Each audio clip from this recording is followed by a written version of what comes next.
warahmatullahi wabarakatuh. Alhamdulillahirabbil alamin.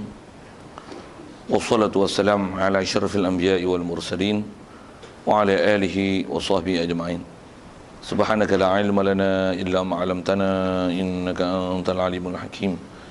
La haula wala quwwata illa billahil aliyyil azim. Rabbi shrah li sadri wa yassir li amri wahlul 'uqdatam min lisani yafqahu qawli. Allahumma iftah 'alaina bi futuhil 'arifin bik. Allahumma ij'alna minal ladzina yastami'una al-qawla fayattabi'una ahsana. Allahumma 'allimna mimma jahilna wa anfa'na bima 'allamtana wa zidna 'ilman nafi'a ya rabbal alamin. Qala Syekh Musannif rahimahullah ta'ala wa nafa'na bihi wa bi 'ulumihi fid dharain. Amin.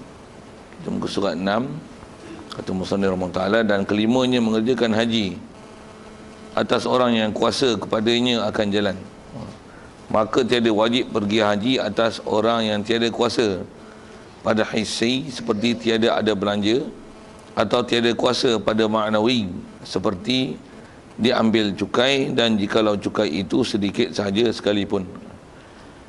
Hadirin sekalian, pertama sekali marilah kita rasakan syukur terima kasih kepada Allah Ta'ala. Kesyukuran pertama sekali nikmat hidup yang masih diberi. Syukur kita dapat Islam sejak pada kecil lagi.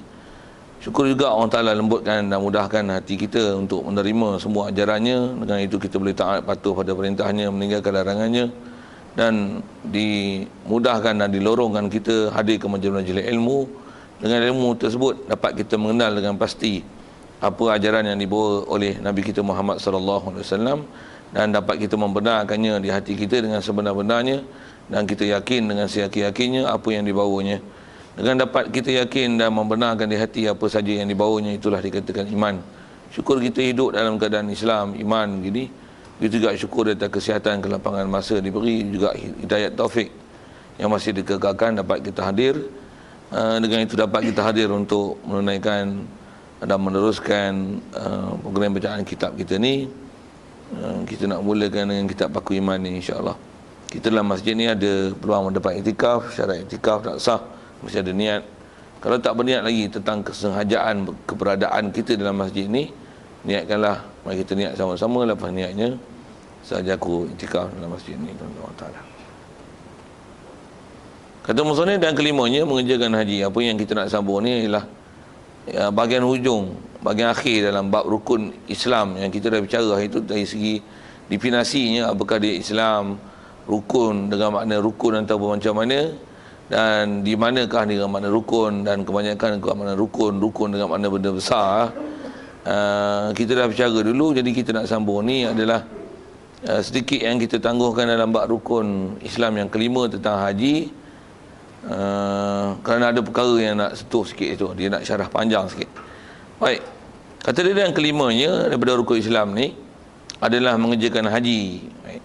Kerjakan haji ni wajib atas orang yang kuasa kepadanya akan jalan. Siapa yang ada kemampuan untuk boleh ke sana, disebut dengan bahasa mampu jalan. Sama ada jalan tu memang jalan sungguh, jalan kaki, ataupun jalan tu dengan kenderaan, sama ada di darat ataupun di udara.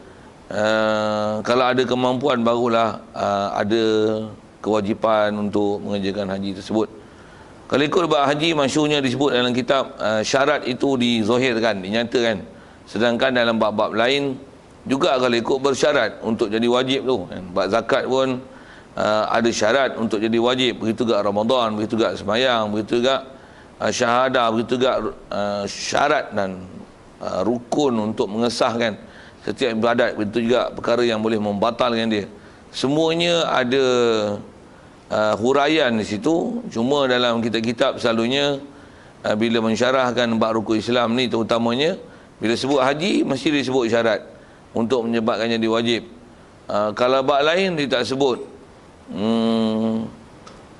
Apa yang kalau ikut setengah-setengah ulama kita syarahkan di situ, dia kata disyarahkan dalam bab haji saja, nak isyarat bahawasanya bab lain pun sebenarnya ada. Cuma kena pergi mengaji lah, satu lah. Satu lagi antara yang disebut oleh ulama, kenapa di alam bab haji disebut, pasal Rasulullah sendiri sebut itu, Quran sendiri sebut perkara itu. Dia sebut antahujjal baita in istata'ta ilaihi sabila. Rasulullah memang ada sebut lafaz tu. Satu lafaz tu mana yang Rasulullah sebut, apa yang disebut tak ditinggalkan untuk menyebutnya.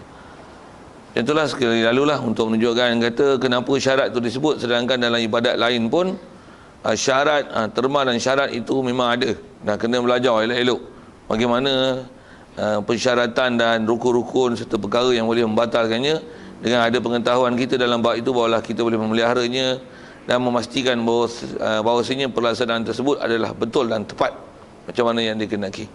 Baik. Jadi di atas kaedah kata wajib haji ini, di atas siapa yang kuasa jalan, ada kemampuan untuk pergi ke sana, maka tafriqnya, jadi maksudnya cawangan permasalahan daripada kaedah dan ilat ini yang kata wajib haji bagi siapa yang ada jalan, ada kuasa untuk berjalan ke sana, maka tiada wajib pergi haji atas orang yang tiada kuasa. Okey, sedia maklum. Dan tak kuasa ni kata dia tak kuasa pada hissi. Satu lagi depan tu tak kuasa pada maknawi. Tak ada kuasa pada hissi, maksudnya tak ada kuasa, asal makna hissi ni panca indera. Maksudnya kita boleh lihat ketiadaan mampunya dia mengerjakan haji itu boleh dikesan dengan melihat panca indera kita. Mata lah paling mudah. Maksudnya macam mana? Nampak dia miskin, cacat, kesihatan tak mengizinkan, lumpuh dan sebagainya, itu adalah dipanggil hissi. Contoh dia beri seperti tiada ada belanja. Begitu ya, tu saya sebut miskin tu termasuk dalam hissi lah. Baik, mudah je tu rasanya. Jadi kebanyakan kita ni tak boleh buat haji adalah kerana ketiadaan kuasa hissi kan. Kita kebanyakannya tak ada hissi lah yang menyebabkan tak pergi haji lagi. Saya sendiri pun belum pergi haji lagi, tapi dia mau buat haji lah, Haji Ahmad Rozaini. Bubuh je lah, dia berdoa untuk saya terima je.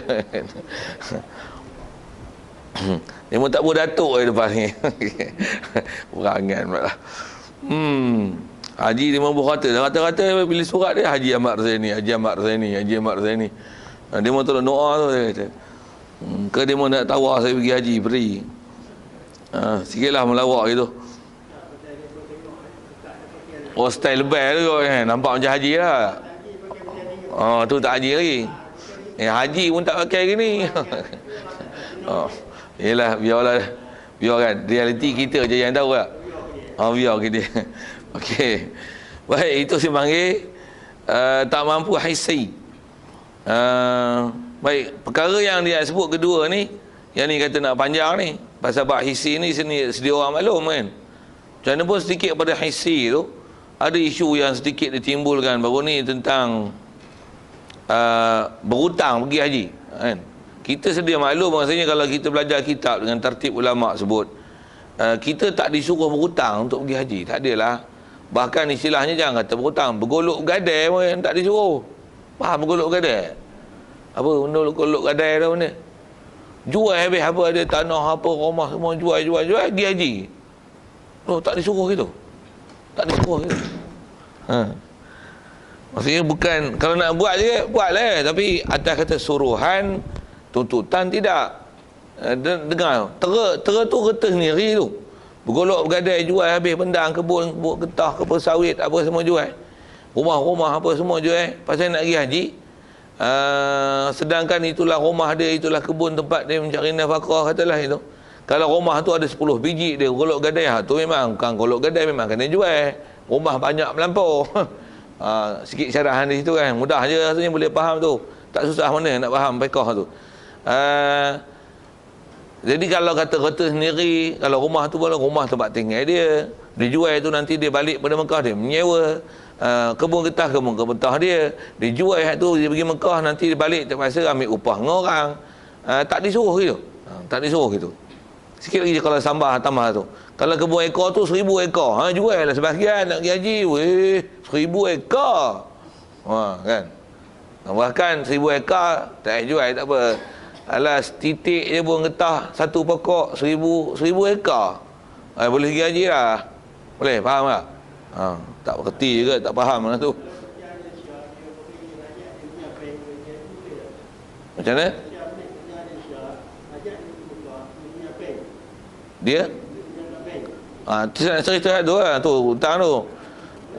Hutang tu nak cerita, tak cerita lagi. Baru nak sebut. Nak cerita tu lah tu. Tu kata harta kita bergolok bergadai pun tak disuruh. Apa dah lagi pergi hutang kat bank. Pergi haji. Awak lawak ke tu? Awak lawak ke tu?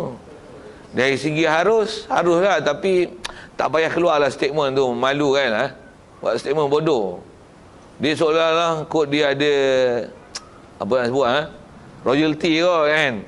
Siapa-siapa yang pergi buat pinjaman bank, dia bahasa tu hutang tu, bukan pinjaman tu. Hutang bank, nanti siapa yang baru keluar fatwa kata boleh tu, dia adalah 2%, 3%, 4%. Kod lah, saya tak tahu lah tu maklumat tu. Tapi apa jadahnya keluar maklumat tu. Lagipun bila dah hutang tu, ini hutang ni kita bicara ni tak ada ditutup ni. Hutang yang tak ada apa-apa yang permasalahan dalam syarak. Maksudnya tak ada bab-bab kait bab riba ni. Kalau hutang 20,000, 20,000 lah bayar balik. Kupang pun tak lebih. Hak tu kita bicara tu. Hak tu pun tak dituntut. Apatah lagi berhutang 20,000, bayar dalam tempoh tertentu, sehari jadi 25,000.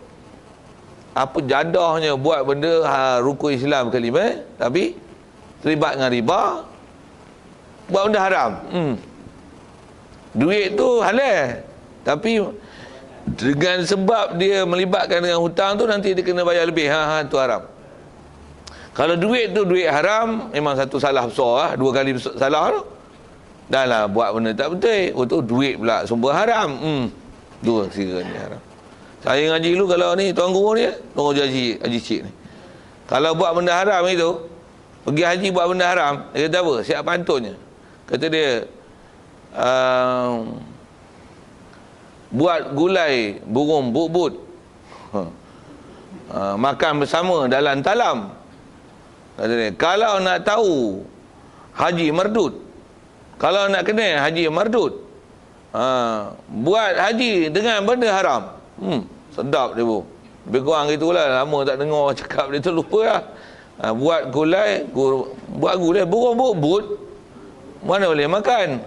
Buat gulai burung but-but, makan bersama dalam talam. Kalau nak kenal haji mardut, haji tolak ni tak pakai ni.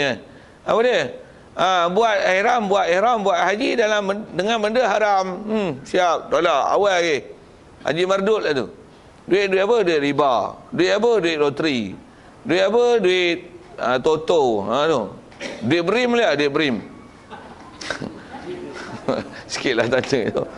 Brim, alah tak ada nak pergi haji, habis beli gula dengan beras. Okey, sikitlah ke situ. Jadi kita masih bicara tentang hissi tu. Tak cerita maknawi.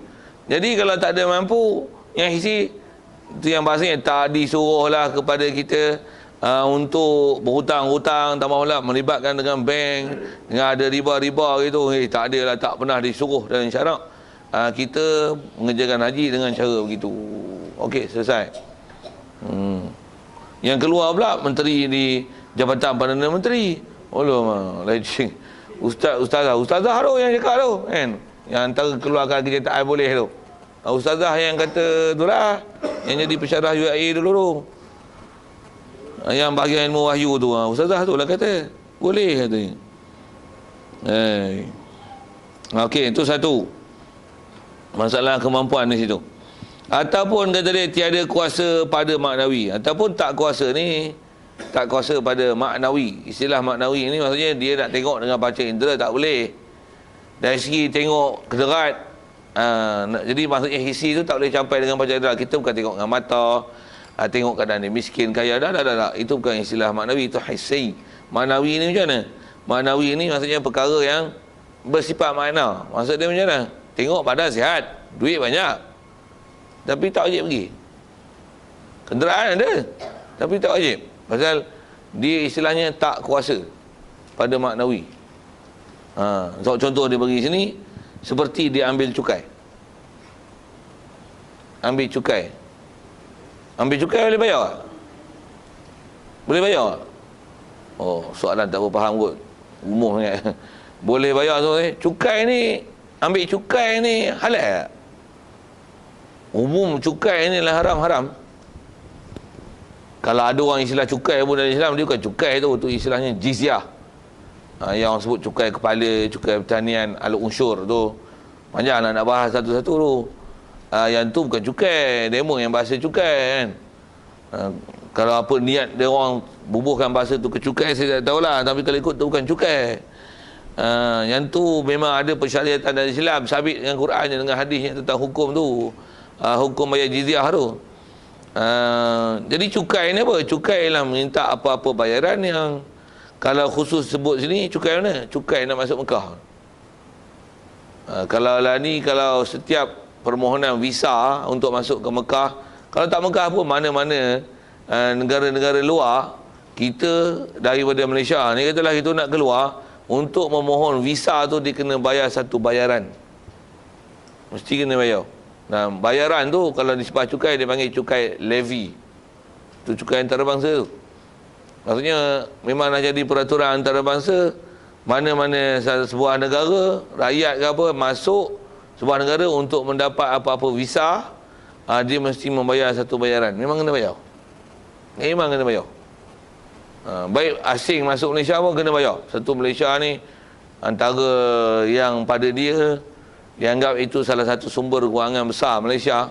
Dia buat macam-macam tempat yang istilahnya ada unsur-unsur pelancongan untuk menarik warga asing masuk. Bila masuk, dia tambang apa satu hal lah kan. Lepas tu apa yang dibelanjakan di Malaysia tu satu hal, antaranya cukai levy ni lah, tak. Pasal tu dia buat macam-macam industri boleh popular bahasa tu rasanya, pelancongan tu. Apalah Langkawi lah, Tioman lah, apalah visit Malaysia lah, apalah kan? Visit Perak lah, macam-macam dia buat. Masjid Kristian, tak ada orang pun buat masjid sampai 10 buah, 15 buah. Tak apa-apa, siapa jin bertendang itu, tak siapa nak duduk. Tapi buat masjid macam-macam. Maksud apa? Atas dasar pelancongan. Pelancongan. Apa cerita ni? Nak cerita cukai. Jadi bila masuk ke Mekah kena cukai. Walaupun Mekah bunyi tu Arab Saudi kan. Memang Arab Saudi ya. Bunyi Arab Saudi jaga Mekah je macam buat Islam bagusnya lah. Tidak je kepala otak Yahudi ke. Itu kan. Pasal dia minta cukai. Minta cukai. Kalau saya ngaji tu tuan-tuan dengan ni almarhum tuan guru ni, Tuan Haji Cik ni, dia kalau dia ngajar abang ni, dia sebut dalam kitab ni macam mana dia ngajar tu, macam tu lah PL dia. Apa dia? Tang cukai ni dia sebut kalau abang haji, dia simpan lagi tuan-tuan resit dia pergi Mekah tu. Lepas tu dia pergi tu, masa tu dia naik kapal rasanya, tak silap ni. Dia naik kapal pun saya tak ingat lah tahun berapa dia sebut tu. Dia kata dia pergi Mekah. Betul? Masa tu setiap siapa yang pergi Mekah melalui tabung haji akan mengeluarkan satu invoice, penyata kewangan kita.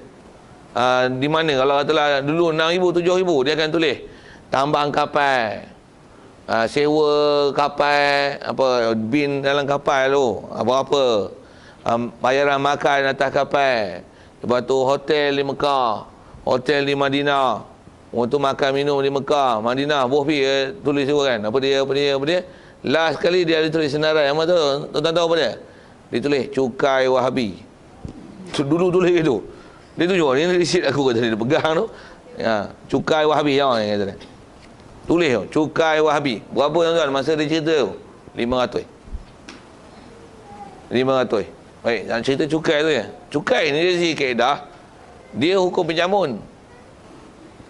Kita nak lalu satu jalan, motor orang tahan, nak lalu, tak begini. Tak bagi, tak boleh lalu. Belah. Nak lalu mesti kena bayar. Apa nama tu? Penyamun. Penyamun bahasa Melayu. Arab panggil apa? Qati'ut tariq. Qati' tariq. Tariq ni qati' tu istilah lah kan. Asal makna qati' pemotong jalan. Maksudnya roadblock, minta duit, tak bayar, belah. Itu istilahnya. Ada kuasa tak perjalanan? Itu istilahnya tak selamat perjalanan kerana ada penyamun dalam perjalanan dan mesti kena bayar. Tak bayar, tak boleh lalu. Walaupun kita boleh bayar, walaupun duit ada, walaupun duit kita ada bilion. Alah, nak bayar pun 500 je. Katalah 500 itu. Pasal tak hidupnya, ambil lah. Tapi dari segi istilahnya, hukum tak kuasa. Pasal apa? Dia adalah hukum tak selamat perjalanan kerana ada penyamun. Sekalipun jumlah yang dia ambil itu sikit, Tu disebut tu, jikalau cukai itu sedikit saja sekalipun dia ambil sekupang. Lalu sekupang. Apa macam mana? Ni sebab nak pergi haji tak wajib. Nak pergi ke? Pergilah. Tapi nak sebut wajib tu. Satu kalau dengan hukum apa yang ada tu, lah ni lah kalau orang tanya, wajib tak pergi haji? Tuan-tuan kena dapat fakta tu lah. Kena bayar ke cukai levy yang saya sebut tu? Kena kan, memang dah hapus. Mana dah hapus? Oh tu wajib tak haji? Tak wajib. Tanya sikit, kalau biasa pergi kursus sama haji tak? Orang muda-muda jangan pergi. Orang tua-tua je lalu pergi. Lalu orang nak pergi haji ni orang tua-tua je kalau kat Malaysia ni. Muda-muda tak ramai. Nak tanya gini, ada tak tahu haji cerita gitu? Cerita gitu tu cerita yang saya cerita ni. Tak ada dia cerita tambang ini dia tak cerita pun macam ni Tuan-tuan, sebenarnya tuan-tuan tak wajib pergi haji. Pasal kerajaan Arab Saudi ambil cukai. Jadi dia tukum menyamun. Jadi tuan-tuan pergi ni adalah bukan wajib dari segi tuntutan syariat. Jadi tuan-tuan nak pergi ke tak pergi ke, tak ada dosa. Jamin tak ada dosa. Pasal apa? Selagi negara Islam tak tertegak dengan sebenarnya dan Arab Saudi masih mengambil cukai, selagi itulah tak wajib kita mengerjakan haji. Tapi tuan-tuan nak pergi ke lah. Pergilah. Tak adalah haram. Tapi wajib itu tidak. Ada tak tahu haji serta itu? Tak ada. Jamin tak ada. Jamin tak ada.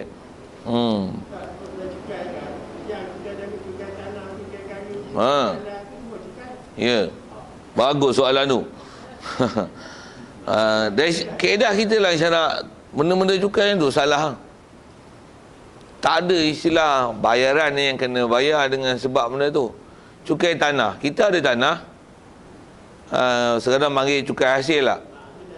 Hasil tanah. Kadang tak ada hasil pun, kata dia tak kira. Ada tanah, bayar. Ada hasil, tak ada hasil, bayar. Bayar. Itu bayar apa tu? Itulah bahasa ni cukai kan. Boleh ke ambil? Bayar pula kerajaan. Sistem siapa ni? Memang bukan sistem Islam lah. Bukan sistem Islam. Nak baca, kalau kita baca kitab fiqh memang jelas benda ni. Kalau kita belajar dalam hadis pun antara disebut senarai dosa-dosa besar adalah sahibul maksi. Apa sahibul maksi ni?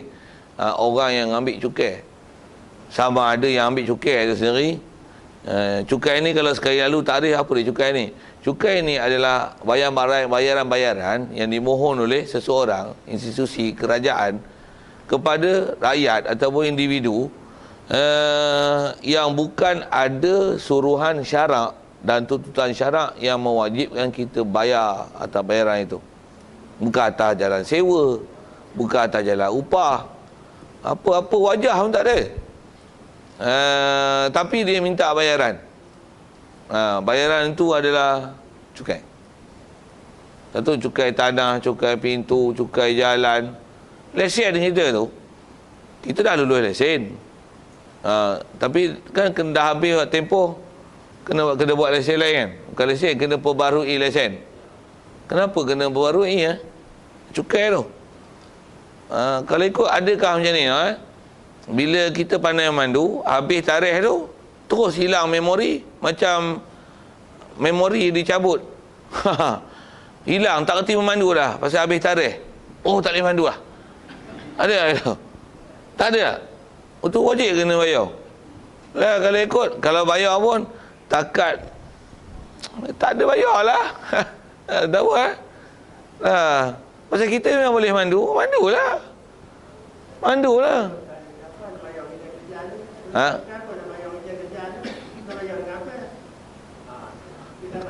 Tak, masalah tu masalah lain. Itu kau carilah benda lain.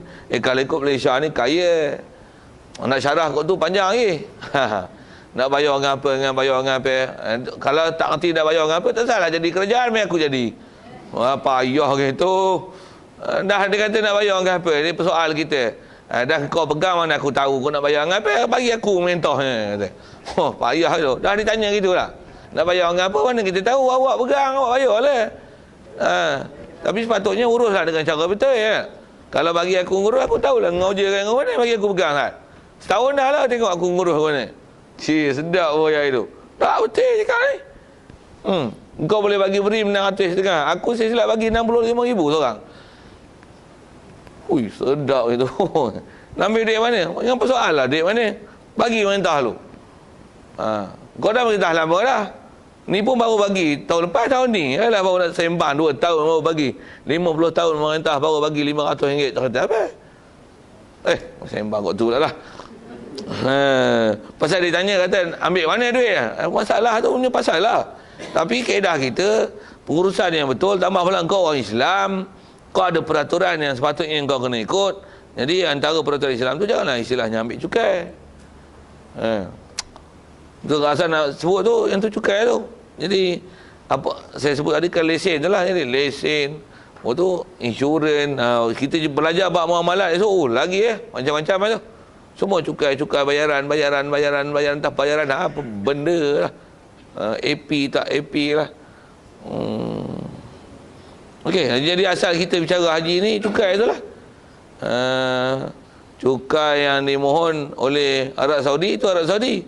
Kalau Malaysia pun nak keluar, dia minta cukai. Keluar negara, cukai.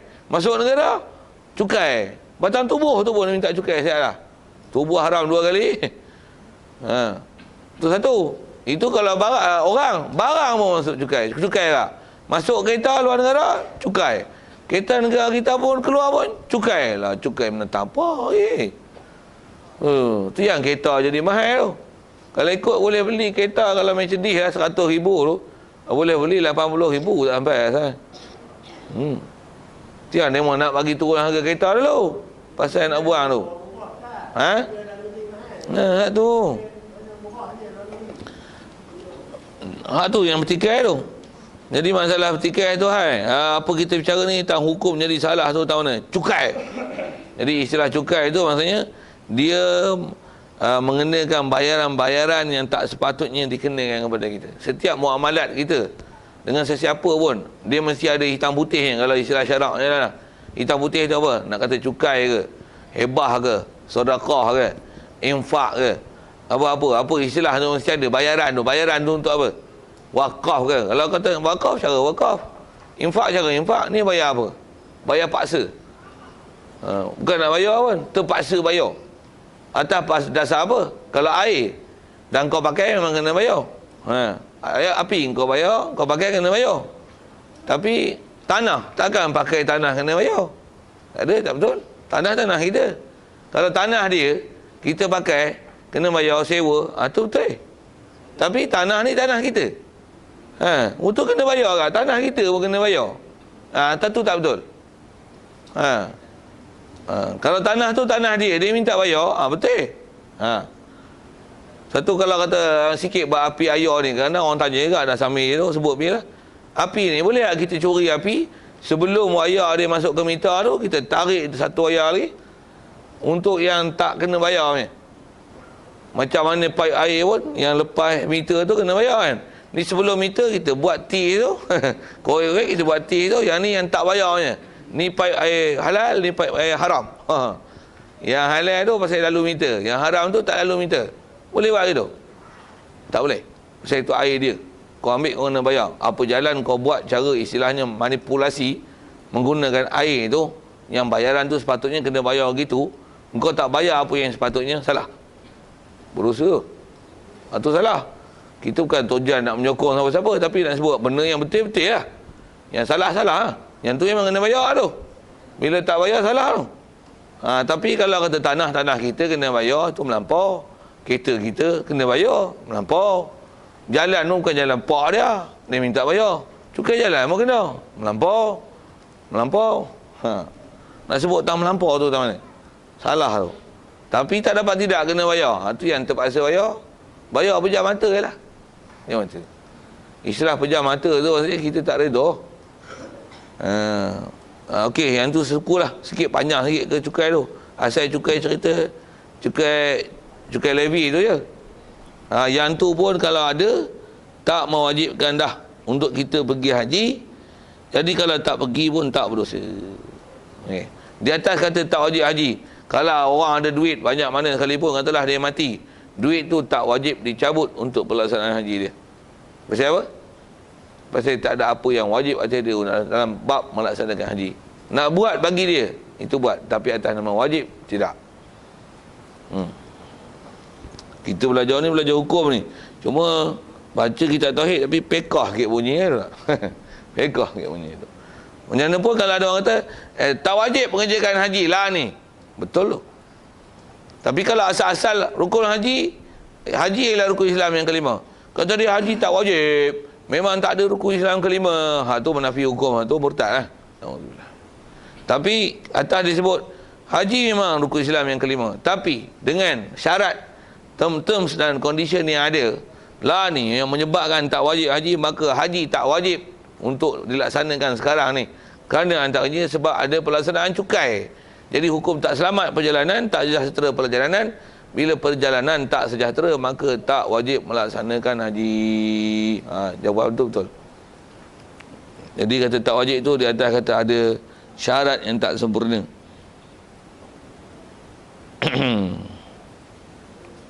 Baik.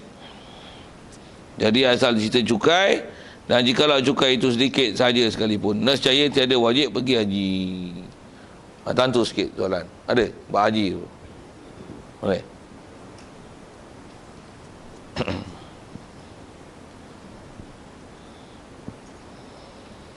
Baik, tak ada tu. Terus, ada pun mengaku mahu dan menerima rukun-rukun Islam seperti semayang dan zakat dan puasa dan haji itu wajib usuli. Okey. Dia nak syarahkan balik kepada rukun Islam yang kita bicara ni.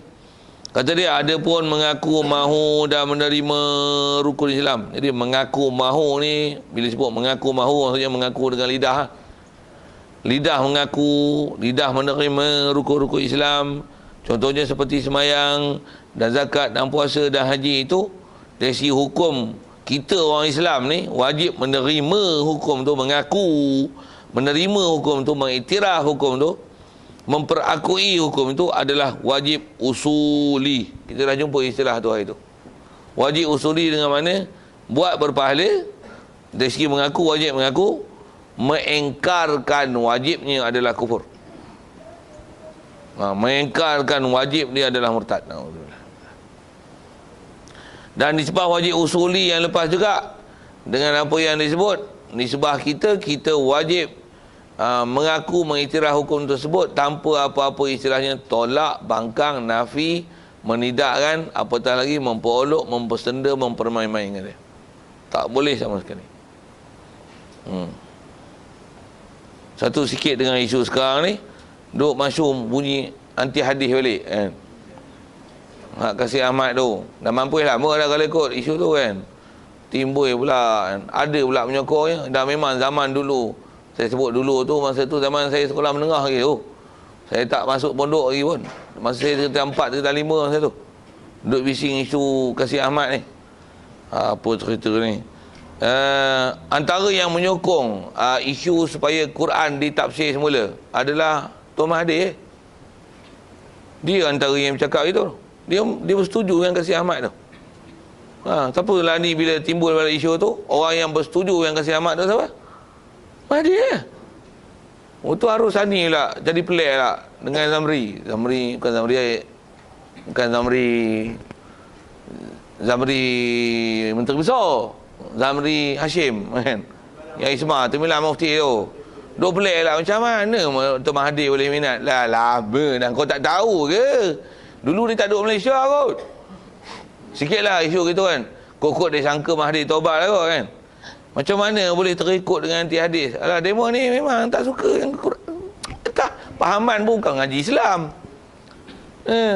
Bukan pernah mengaji sekolah agama, bukan ngaji pondok, masjid surau tak mau dengar. Nak dengar apa? Orang ngajuk lagi dihalang tak bagi macam-macam lah, ditarik, ditangkap, ISA lah, macam-macam dia buatnya. Tak bagi kita ngajuk. Apa cerita ni? Nak sebut tak kata orang yang bangkang tu. Jadi anti hadis macam Kasih Ahmad tu, itu anti hadis totally, tolak hadis. Tu satu pasien tu. Tu memang salah besar, murtad tu. Murtad tu. Macam mana kau tak faham Quran kalau tak ada hadis? 3 hari je dia ada. Pelik-pelik buat ni. Kalau ikut kerajaan Islam tu, ambil tangkap, tarik kepala pang gitu kan. Bahasa mudah dia ayat tu lah kan. Bicara kalau ikut suruh dia taubat, tarik balik, mesti ada satu sistem yang cukup kemas untuk menjaga tang ada orang yang murtad satu hal, naudzubillah. Begitu juga nak jaga jangan sebab dia murtad dia mau murtadkan orang lain. Itu virus tu. Lagi besar virus daripada apa tu? Apa dia orang sebut apa itu? AIDS tu. Apa H1N1 apa tu lah. Lagi besar tu. HIV ke H1N1 ke, lagi besar ni virus ni. Maksud apa? Penyakit orang ada virus zahir ni, H1N1 ke 4 serangkai, 5 serangkai, dia mau usaha nak bagi jadi baik tau. Tapi virus akidah ni, siapa yang kena virus tu, dia memang tak payah, bahkan dia suka dengan virus tu.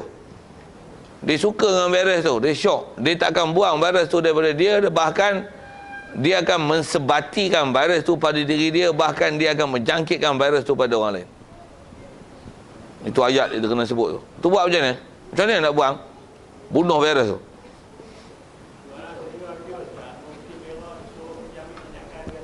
Ya. Kalau nak ambil segera, tangan dia tu sekali kena ambil tindakan. Dengan kerajaan tu pun kena ambil tindakan juga. Mana kan sebut? Dia kerajaan tu pun kena ambil tindakan juga. Pasal kerajaan tu yang harunya, dia yang meluluskan jemaah Al-Quran Malaysia. Jemaah tu lah, Kasih Ahmad tu, dia mengurusinya.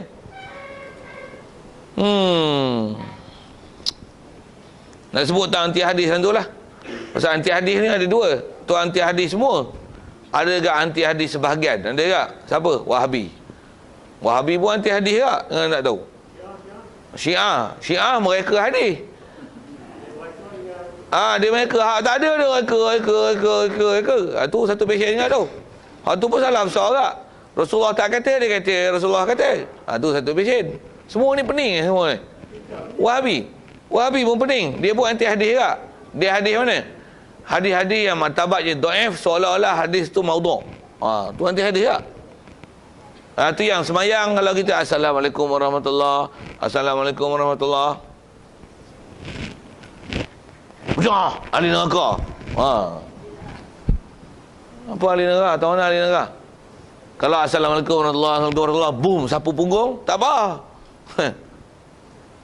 Sapu muka ahli neraka. Ada tak hadis yang pernah Rasulullah habis semayang, mungkin dari segi sebab, mungkinlah pasir apa melekat ke dahi dia kan. Tapi habis semayang, dia sapu muka. Ada tak perbuatan tu? Ada, walaupun dia tak sabit bab hukum dari segi hukum usul. Jadi asas dalam bab fiqah. Tapi pernah ada hadis. Walaupun hadis tu mantabatnya hadis dhaif atau fadhail amal, boleh beramal, tak ada masalah tu. Demo ni hadis dhaif, martabat dia macam hadis maudhu'. Maudhu' ni hadis palsu. Dia hadis palsu lah. Hadis palsu tak boleh pakai langsung pasal dia bukan hadis. Hadis dhaif, dia bukan hadis palsu. Dia hadis oi. Masih sabda Rasulullah. Cuma jadi dhaif tu pasal hal yang ada pada perawi. Mungkin perawi ni fasik, perawi tak semayang, jatuh martabat dia. Perawi ni bohong, perawi ni seokok, wahweh tu. Perawi ni adalah istilahnya macam kena ngaji bab hadis lah tu kan. Apa menyebabkan jadi ilah qadihah, menyebabkan jadi jatuh martabat tu tak jadi martabat hadis sahih ataupun hasan. Hadis dhaif. Itu yang dhaif. Tapi kalau nisbah sah, salah silah dia bersambung dengan Rasulullah, masih hadis Rasulullah tu. Memang berkata Rasulullah tu. Jadi tak boleh nak dinafi berkata Rasulullah. Cuma atas sifat perawi menyebabkan hadis tu tak kuat. Tapi hadis tu sabdaan Nabi tu. Dia orang mangkang. Habis semua ditolak, diterajang. Sambut malidur Rasul tak boleh. Macam-macam dia orang sebut lah. Cerita apa ni? Cerita anti hadis. Hadis dhaif. Dia anti. Tu Wahabi. Tu Syiah hadis sekali lagi sebut. Syiah macam mana? Syiah yang hadis-hadis sahih diterajang. Jadi dia reka hadis-hadis dia. Hadis Bukhari dia tak mau. Dia reka hadis dia Al-Kafi. Hadis kitab paling besar pada dia Al-Kafi nama dia. Al-Kafi ni kalah Bukhari. Bukhari dia sepak lah. Mana yang dalam Bukhari tu yang dia boleh pakai untuk mazhab dia, untuk kaedah dia, bukan mazhab ke, untuk pahaman dia, agama dia, dia ambil lah. Yang mana tak selera, dia sepak lah. Semua pening tu masalah.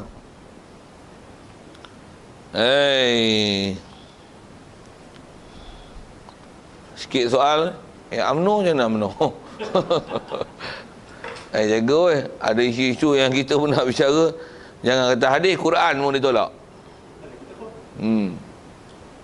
Betul, semua kena tengok. Semua kena tengok. Tu saya kata, nak ambil tindakan dekat orang salah, kerajaan tu sendiri kena ambil tindakan kat dia. Dia tu sendiri kena betulkan diri dia. Nak buat hukum hudud dah ni, pemain dia pelekeh. Orang yang beranak, sepatutnya anak tu bila mak bapak dia masuk Islam, anak jadi Islam, ditukar status, anak masih kekal dalam agama yang asal. Tak mampu itu. Macam-macam tak nak sebut. Satu. Cukai ni, cukai yang haram dia katanya halal. Pasal apa? Ati'ullah wa ati'ur rasul wa ulil amri minkum. Mana pemerintah dah bagi minta bayarlah, wajib taat pada pemimpin. Pemimpin ni wajib taat. Lepas Allah Ta'ala dan Rasul, lepas tu pemimpin wajib taat. Pemimpin kenakan apa-apa bayaran untuk memakmurkan negara. Untuk kita juga manfaatnya. Maka hendaklah kita taat, dan taat pada pemimpin itu adalah beroleh pahala. Kita bayar cukai tuan-tuan, jangan syak bahawasanya kita dapat pahala. Sedap syarahan tu. Memang macam tu, lebih kurang dari syarah. Saya ambil ayat 5 ni. Ada pula syarahnya tu, tak betul tu.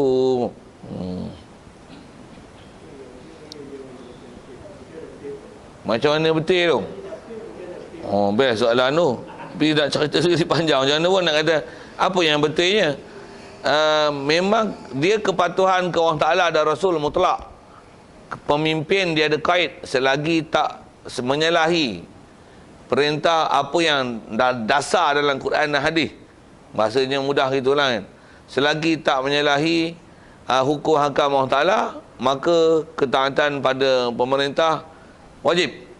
Tapi jika pemerintah dahaka pada Allah Ta'ala, pemerintah tu sama ada pemerintah kerajaan, pemerintah tu sama ada bos, pemerintah tu sama ada tok imam, wakil rakyat, pemerintah tu hatta mak bapak kita, pemerintah tu hatta seorang isteri, suami dia, la ta'ata li makhlukin fi ma'siyatil khaliq. Tak boleh taat kepada makhluk untuk derhakakan Allah yang mencipta. Tak boleh. Nak mendahakakan Allah Al-Khaliq tak boleh. Itu adalah satu kesalahan. Kaedah dia, pelihara ketaatan kepada Khaliq adalah mutlak. Yang mana yang pemimpin yang asalnya kait kena taat. Jika menyalahi, jika bercanggah atau berlaku kontradiksi antara taat Allah dan taat pemimpin, saya sebut senarai lebih kurang tadi, apa kaedah dia? Buang hak pemimpin tu, ambil hak Allah Ta'ala. Jadi kalau masalah cukai, mana boleh bayar? Cuma tak boleh bayar lagi, dah kita sekat pula. Yang ni tak boleh, yang ni tak boleh, tak boleh. Tu yang kata bayar ni, bayar, terpaksa bayar lah. Tak bayar lelong, betul. Cukai hasil tanah tak bayar, lelong betul ayat tu. Tu nak lelong pula, satu lagi bahaya, lagi berdarat besar lah kita tak? Bayar, pilah sikit pun. Ya. Esok saya silap orang pun dia lelong ni. Okey. Jadi macam cerita Piramli tu, 3 berdua lah. Sudah tu. Saya masuk cerita tu lagi. Urailah panjang pula. Okey, siap.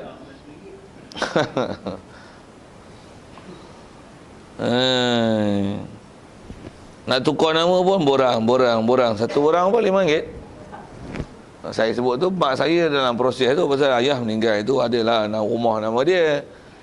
Nak tukar nama punya payah nak mampu. Bahasa gitulah. Ya Allah. Lawyer tu macam bangang pula lawyer tu. Khabar dah kata yang ni dah mati, nak tukar pada nama ni dan kita nak jual. Berapa kali duk pergi, duk tanya, pergi makcik nak apa? Nak ni. Kata dia, aku sepak lagi lawyer ni. Bangang kan. Pasal dia bila lambat proses tu lagi banyak dia makan dia. Itu je. Susah hati kita tengok. Padahal benda senang je. Baik, selesailah situ. Jadi kaedah kita ni kena jaga tang tu lah.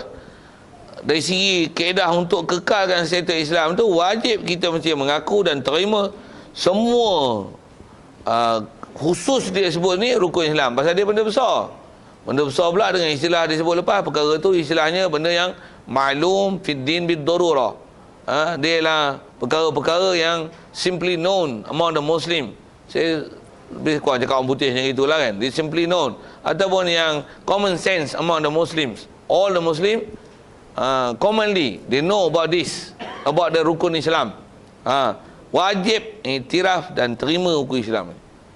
Begitu juga kalau ikut, bukan saja yang rukun-rukun ni, mana-mana yang lain yang istilahnya maklum fid din bid darurah. Sedia maklum, ini ajaran Rasulullah semudahnya, simply known among the Muslims. Bahkan bukan saja Muslim, non-Muslim pun know about that. Mesti diiktiraf, diakui. Jangan ada siapa-siapa pun bangkang itu tanpa khilaf ulama, murtad.